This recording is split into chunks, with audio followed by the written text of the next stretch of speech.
It now felt like an exercise of some sort. The HOA minions were driving through my mailbox like they were blind or they just didn't have any respect for it. This was the third time this week, and I was tired of it. I had grown used to the chaos of living near the HOA, but this was just the last straw. By the time I ran out of my house to see what the noise was, I saw them in their patrol car leaving, like they were in the clear.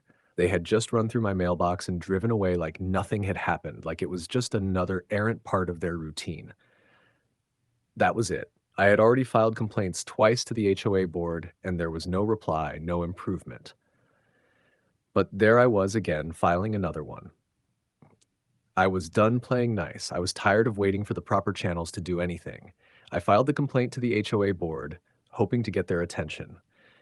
I made sure they knew what their so-called HOA watchmen were doing, how they were literally doing the opposite of what they were paid to do.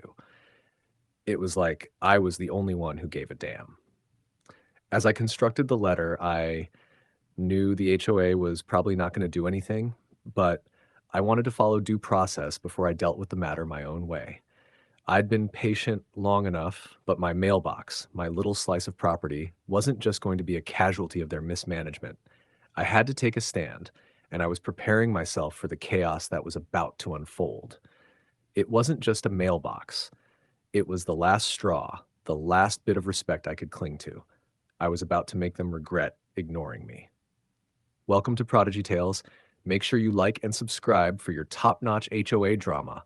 Before we dive in deeply, let us know in the comments where you're watching this story from.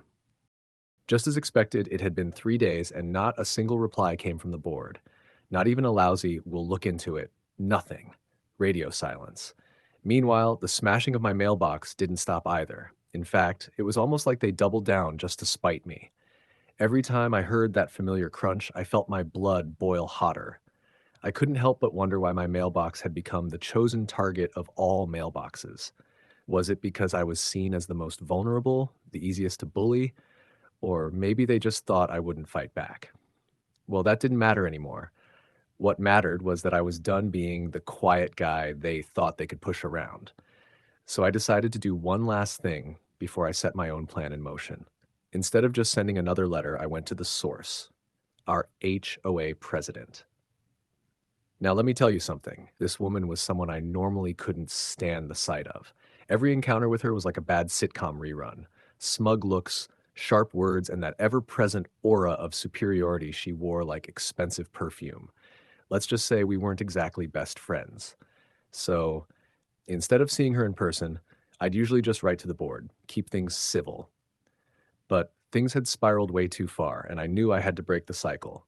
I marched up to her door, knocked firmly, and when she opened it, the way she looked at me, you'd think I was some worm crawling up from the ground. She didn't even bother with pleasantries, just tilted her head with that fake smile that screamed, "What do you want now?" I wasted no time. I laid it out. The smashed mailbox, the repeated harassment, the ignored complaints. I didn't even pause for her smug interruptions. But then she said something that caught me completely off guard. She looked me dead in the eyes and told me my complaints were ignored because they lacked evidence.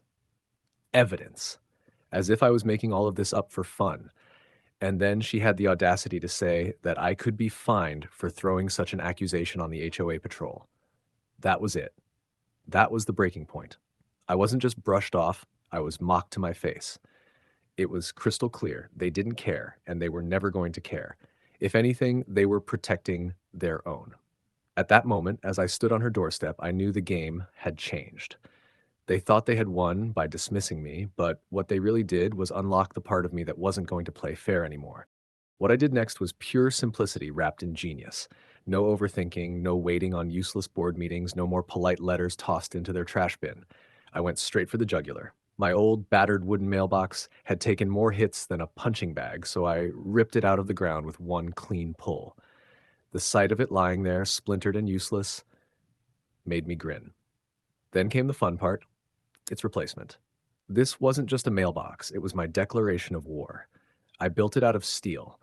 Heavy-duty, industrial-grade steel, welded solid and reinforced like a fortress. I made sure it had enough weight and height to stand like an immovable pillar, the kind of obstacle no car could casually roll through. By the time I set it in concrete, I was staring at what looked less like a mailbox and more like a miniature tank turret standing proudly at the edge of my lawn. But I didn't stop there. I mounted a camera on my porch, angled perfectly to capture every inch of the mailbox and street. I had been patient before, but patience without evidence had made me look powerless. This time, I wasn't just waiting for them. I was setting a trap they'd never crawl out of. 2 days later, right after lunch, my plan came alive.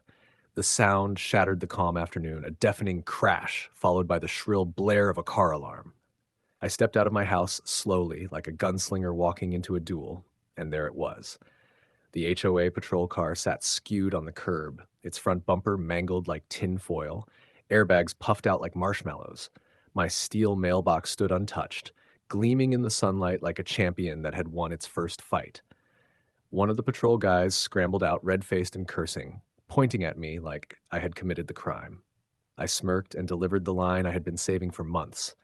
"Hey, you can't park there." The sarcasm hit harder than the crash. He roared back in frustration, but I just leaned against my porch railing, calm as ever.